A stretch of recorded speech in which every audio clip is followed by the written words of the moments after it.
What's up, YouTube? Mike from Mass here, Mass Aquariums, and in tonight's video I am going to show you the triple threat. 3 ways I am battling Black Beard Algae and succeeding. Not just an ongoing battle that will last weeks and weeks and weeks and months and months and months until you just get so frustrated you have to tear the tank down and start all over again. Now, Black Beard algae is one of the most common algae you will have to deal with. It forms little black tufts.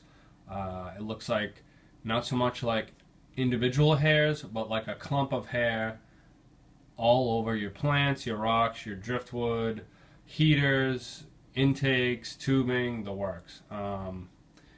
It can start appearing in one little tiny speck, and then before you know it, it's everywhere. So it's really important, first of all, to attack it and get on it as soon as you see it. Now, a lot of people wonder, why do you get black beard algae? It just appears out of nowhere. That's completely false. Black beard algae is not a, what do I say?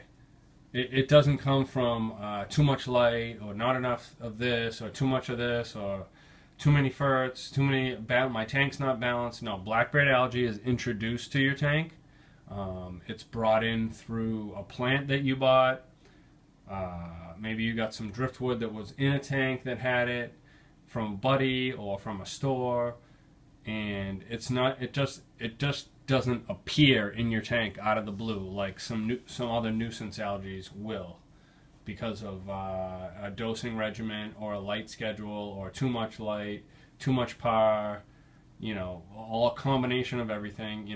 It's introduced. So number one, you want to inspect all your plants, get them from a reputable source. It's not always their fault that it has black beard algae. You might not even see it, but it is important to clean your plants really well. And I did get a batch of plants in that I didn't clean at all. I didn't even inspect. I just assumed, I made an ass out of myself, assumed that they were going to be perfectly clean because they've always been in the past. So screw up on my part. So how am I combating this black beard algae? 3 ways, triple threat. 1, you got to get dirty using your hands. You got to get in there and you got to pull it out. You got to clip leaves that have it on it. Scrub it off stuff while you're doing a water change with a siphon. Do small water changes. Fluctuation in CO2 levels is a real big promotion for black beard algae. You need a consistent CO2 level. Now, if you're not dosing, if you don't have pressurized CO2, doing water changes is actually a bad thing, because your water actually has carbon dioxide in it, and constantly doing water changes is fluctuating your CO2 up and down, which is not good for black beard algae.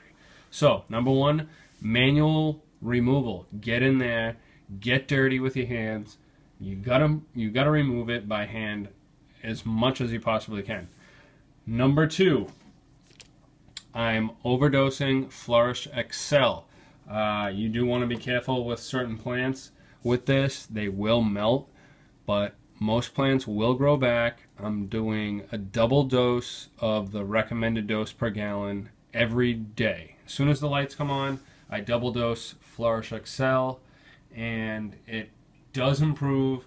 It does kill a lot. You can spot treat with a syringe, and it will help a little bit more, but right now I'm just dosing it in the water column. And number 3, my favorite one, is hydrogen peroxide. I buy it at CVS, Walmart, Target, wherever they have it. I put a spray bottle right onto the hydrogen peroxide bottle, a spray nozzle. I do not dilute it. I do not dilute it with water.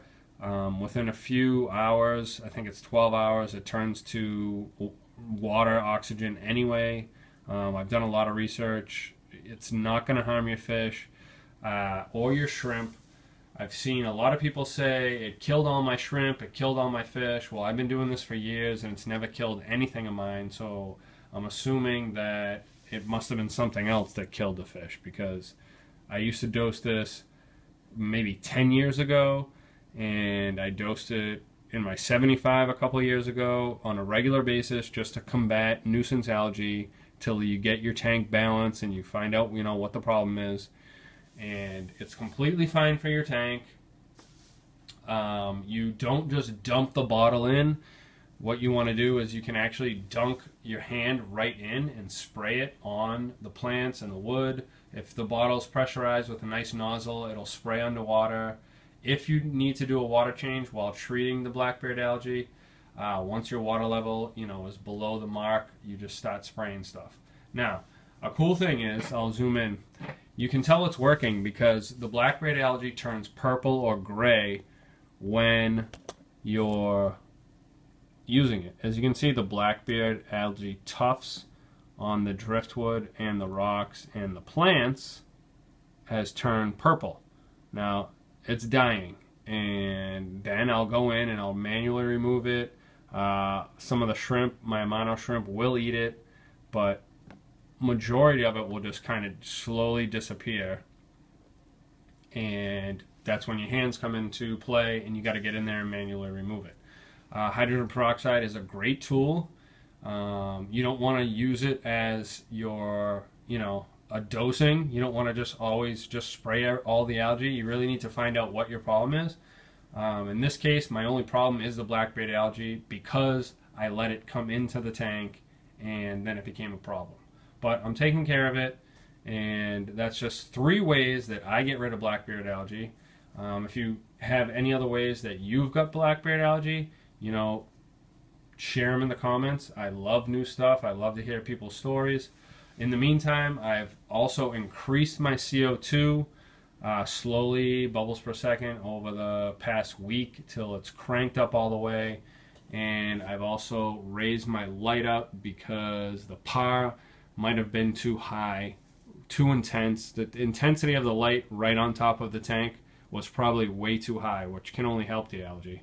A lot of people think that it's the duration of your lights, like how long they're on, but really a lot of it has to do with the intensity. I've run tanks perfectly fine with 4 hours of light, with 12 hours of light, and everywhere in between. But if your light is right up next to your glass and it's just cranked on everything, that's also probably not the best idea. You need to find a height. Just like my reef tanks, I suspend my light above about 16 to 18 inches above my reef tanks, and that's really, really key to having a nice planted tank. So I've rambled on and on and on. My Blixa is starting to spread like crazy. The Anubias is growing really well. My Crypt is growing new leaves. The narrow leaf Java Fern and the regular Java Fern is growing. My Cypress Hellfiery is also growing. There's been a little bit of meltback from the overdosing of Excel, which is expected with all the kind of, you know, jungle valish, thin grass-like plants. But other than that, the fish are doing great. You slowly need to watch your fish as you increase your CO2 on every other day. I increase it a little bit. Watch your fish. Are they swimming normal? Are they active? Are they eating? Are they not gasping? My Paragerman Blue Rams has laid eggs behind this thing, this whole rock pile. I can't even get the camera in there.